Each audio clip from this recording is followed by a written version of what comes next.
झूठ क्या है भाई? नोटबंदी को आप लोग अब भूल ही गए हैं। नहीं बताइए, जिस पर आपने सबसे अंजना ज्यादा जी, पीठ थपथपाई, एक सेकंड, जिस पर सबसे ज्यादा अभी भी अपनी पीठ थपथपाते हैं हम अभी भी पीठ थपथपाते हैं नोटबंदी। अब तो नोटबंदी क्या पे बात कर रही हैं सन्नाटा है, आप? ये शून्य बटा सोचिए, सन्नाटा। इस देश की डिजिटल अर्थव्यवस्था बदल गई नोटबंदी के बाद। 4.5 करोड़ का टैक्स बेस आज बढ़ के 10 करोड़ का हो गया। आज डिजिटल ट्रांजैक्शन नोटबंदी के कारण गांव गांव में हो रहा है।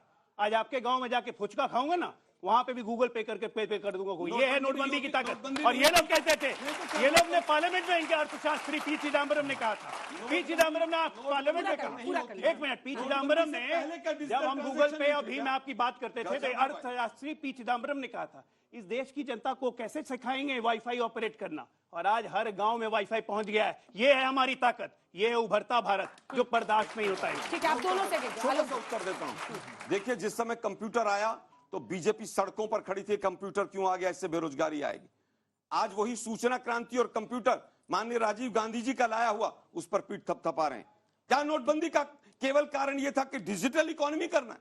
काला धन आएगा, पीला आएगा, सफेद आएगा, कांग्रेस का आएगा, उसका आएगा, फलाने का आएगा। आया ना? किसका धन आया ना? बताइए। आया तो कौन जेल में? तभी ना दर्द हो रहा है आपको। बताइए ना मुझे। आया तो अरे बताइए, दर्द इसलिए ना हो रहा है। बताइए ना भाई। 250 से ऊपर शेल कंपनियां बंद की, इतने पैसे। अरे 1.5 लाख करोड़ से ऊपर की सीजर हुई है। क्या बात कर रहे हैं आप? 150 लोग वहां पर लाइन में खड़े खड़े मर गए। 1.5 लाख करोड़ की ऊपर की सीजर हुई है, इसीलिए दर्द हो रहा है। अरे भाई, किसकी सीजर हुई है?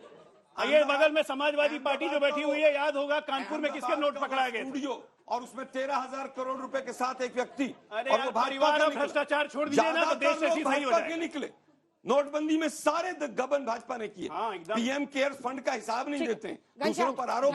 यहाँ पर आपके सामने, आप सब पढ़े लिखे हैं, आपके सामने इन्होंने बोला कि नोटबंदी का निर्णय आरबीआई ने लिया था। हाथ खड़ा कीजिए, आपको लगता है कि मोदी जी ने लिया था? टीवी आगे किसने बोला था? आरबीआई ने बोला था, आरबीआई के गवर्नर ने बोला था। 2000 के नोट की बात हो यही चीज, आपके बीच में नहीं बोला था, मैं आपके बीच में नहीं बोला था। दोनों बात को आप ये जो बात है कि आप लोग हाथ खड़ा करने से भी डर रहे हैं। आप सबने डरे हुए हैं लोग। हाँ, सब डरे। हाथ खड़ा क्यों नहीं डरे? अरे भाई, मुझे अपनी बात कहने दीजिए। आप सब लोगों ने मोदी जी का भाषण सुना था। आपने ये भी सुना होगा कि अगर 50 दिन का समय दीजिए, कुछ गड़बड़ हुई तो जिस चौराहे पे कहिएगा। सुना था कि नहीं सुना था? आज हाथ खड़ा करने से डर रहे हैं। आरबीआई का उस समय गवर्नर कौन था? क्या किसी आरबीआई गवर्नर ने आज तक कहा है कि नोटबंदी का निर्णय मैंने लिया था? नहीं कहा। तो इसलिए झूठ में फंसे। यहां पे किसी ने बोला कि 2014 से 2014 से पहले बहुत गरीबी थी। क्या आप जानते हैं देश के जो 26 करोड़ परिवार हैं, उसमें 16 करोड़ परिवार औसतन प्रति माह केवल 16, 17, 18 हजार रुपए कमाते हैं। और आज सिलेंडर 1000 रुपए इन लोगों की देन है, पेट्रोल 100 रुपए इन लोगों की देन है, किराए में 5000 चले जाते हैं, स्कूल की फीस में 1000 रुपए चले जाते हैं, दवाई में 1000-2000 चले जाते हैं। जब आप बिल जोड़िएगा, ये जो लोग सड़क पे आपको ठेला पे दिखाई देते हैं, इनके घर का औसत खर्चा है 24-25 हजार रुपए। 16 करोड़ परिवार, औसत खर्चा 24-25 हजार रुपए, और आय क्या है 20 हजार रुपए।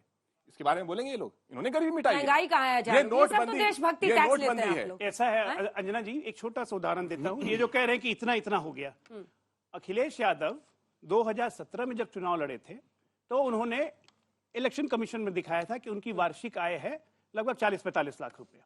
अभी जब 22 में चुनाव लड़े अखिलेश यादव, तो उन्होंने दिखाया अपने इलेक्शन कमीशन के एफिडेविट में कि उनकी वार्षिक आय बढ़ के हो गई है 95 लाख रुपया। 42 से 95 होगा तो देश में महंगाई भी नहीं बढ़ेगी, आपकी इनकम बढ़ गई है। पर कैपिटा इनकम जब 1,98,000 रुपया होती है तो लोगों की इनकम की कमाई बढ़ गई है, इसलिए सिलेंडर की कीमत बढ़ गई है। सिलेंडर की कीमत हमारे शासन में कम है। मैं कह रहा हूँ हर लोगों की देश में इनकम बढ़ी है, पर कैपिटा इनकम बढ़ी है, तो उसी तरह से एक्सपेंडिचर भी बढ़ेगा। आप जिसको ये इकोनॉमिक्स का अमेरिका, दूसरा चीज आप गड़बड़ा गए थे, एक बात आप गड़बड़ा गए थे। नोटबंदी प्रधानमंत्री ने खुद बोला था 2016 में। मैं जो कह रहा हूं कि आरबीआई ने लिया था ये निर्णय, वो 2000 के नोटों के बारे में होता है। जब डिस्कशन में बैठे हो तो ध्यान लगा के सुना कीजिए। दूसरा क्या बोल रहा है? एक आखिरी वाक्य बोलूंगा। हम यूएस प्रधानमंत्री के यूएस विजिट के बारे में बात कर रहे हैं। क्या आप जानते हैं कि जो बाइडेन जो वहां के राष्ट्रपति हैं, उनका चुनावी मुद्दा सबसे बड़ा क्या है, जिसके आधार पर चुनाव लड़ने जा रहे हैं? उनका चुनावी मुद्दा है, मैंने इस देश में सर्वाधिक रोजगार दिया। भारतीय जनता पार्टी का क्या मुद्दा है? 45 साल में रिकॉर्ड तोड़ बेरोजगारी। आप अपने साथियों को देखते होंगे, आप जाइए जॉब की स्थिति देखिए। अग्निवीर जैसे कार्यक्रम जो लाए गए, जिसने आर्मी की, डिफेंस की, मैं उसी बैकग्राउंड से आता हूं, जिसकी रीढ़ तोड़ दी उन्होंने। क्यों? क्योंकि पकोड़े तलने के अलावा ये युवा को कुछ दे ही नहीं सकते। मेरा सवाल अजय जी से है। जब नमस्ते ट्रम्प का कार्यक्रम होने वाला था तब ट्रम्प जिस रास्ते से जाने वाले थे तो उसके आए दाए जो भी झोपड़पट्टी थी उसको तोड़ दिया गया या तो घेर दिया गया। तो मेरा सवाल आपसे ये है कि ये बात किसी से छिपा नहीं है कि मोदी सरकार एडवर्टीजमेंट पे कितना खर्च करती है, तो क्या वो एडवर्टीजमेंट का पैसा हम उन घरों को बनाने में नहीं कर सकते? देखिए, सबसे पहली बात कि जब भी कोई राष्ट्राध्यक्ष हमारे यहाँ आते हैं तो उनका एक सिक्योरिटी का प्रोटोकॉल होता है जिसको आप अनदेखा नहीं कर सकते। वो जिस रास्ते से जाएंगे उसको सैनिटाइज करना, उनकी सिक्योरिटी, उनकी पूरी सुरक्षा की जिम्मेदारी देश की होती है, उस प्रदेश की होती है, और उनकी सुरक्षा के साथ कोई खिलवाड़ नहीं किया जा सकता है। तो सिक्योरिटी के हिसाब से जो भी कंसर्न होंगे, जिस मकान को भी हटाया गया होगा उसको कॉम्पनसेशन भी मिला होगा, ऐसा नहीं होता है, लेकिन हमको सैनिटाइज करना जरूरी है। जी, मेरा अजय जी से सवाल है कि जैसे आप बोलते हैं कि विदेशों में मोदी जी की लोकप्रियता बढ़ रही है, बिल्कुल उस चीज पे काम हो रहा है। रशिया से आप ऑयल परचेज करें सैंक्शंस के बाद भी, पर कर्नाटक में आपकी सरकार चली गई, साउथ में आप लोग साफ हो गए, हिमाचल में आपकी सरकार चली गई, पंजाब में चली गई। जो देश में आपकी लोकप्रियता कम हो रही है उसके ऊपर मतलब आप कब समीक्षा करने जा रहे हैं? देखिए, सबसे बड़ी बात कि अगर आप कहेंगे कि कर्नाटक में सरकार चली गई तो उसका जवाब यह है कि 4 महीने पहले गुजरात में थंपिंग मेजोरिटी से सरकार बनी। अगर आप कहेंगे कर्नाटक हिमाचल में सरकार चली गई तो उसका यह जवाब है कि पिछले साल उत्तर प्रदेश में अकेले दोबारा चुन के योगी जी आए। तो ये मानते हैं हम, कर्नाटका में जनता ने हमें स्वीकार नहीं किया, जनादेश को हम सर झुका के स्वीकार करते हैं। हम कोई ईवीएम पे दोष नहीं लगाते हैं, ठीक है ना, कि ईवीएम नहीं चला। उम्मीद करता हूं कि ईवीएम ठीक चलते रहेगा आगे। लोकतंत्र में जनता महान होती है। आपने काम नहीं किया, आप अपेक्षाओं पे खड़ा नहीं उतरे, जनता आपको नहीं चुनेगी, ये मान के चलिए। बपौती नहीं है लोकतंत्र किसी एक परिवार की जो कोई पहले देश सोचता था। हम आज इसी तरह मानते हैं। उस परिवार ने शहादत दी है, उस परिवार के शरीर के लोगों के चिथड़े उड़ गए हैं। वापस आता हूं आपके यहाँ से चूहिया नहीं मरी है। मुद्दे पर आता हूं। आप लोगों ने सबने देखा होगा, पूरे देश ने देखा, G20 सुनने में आया है कि लगभग 20,000 करोड़ का एडवर्टीजमेंट का खर्चा हुआ है। भारत को क्या 2 चीजें मिली हैं, आप में से कोई बता सकता G20 की बैठकों से? बताइए, आप लोगों में से किसी को 2 को बताओ। 20,000 करोड़ का एडवर्टीजमेंट है। बच्ची पीछे से टूरिज्म कह रही है, पर्यटन।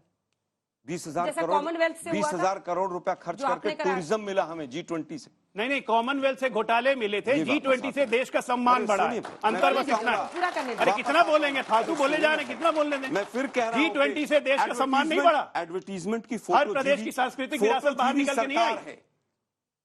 फोटो जीवी एडवर्टीजमेंट की सरकार है, इसके आगे कुछ नहीं।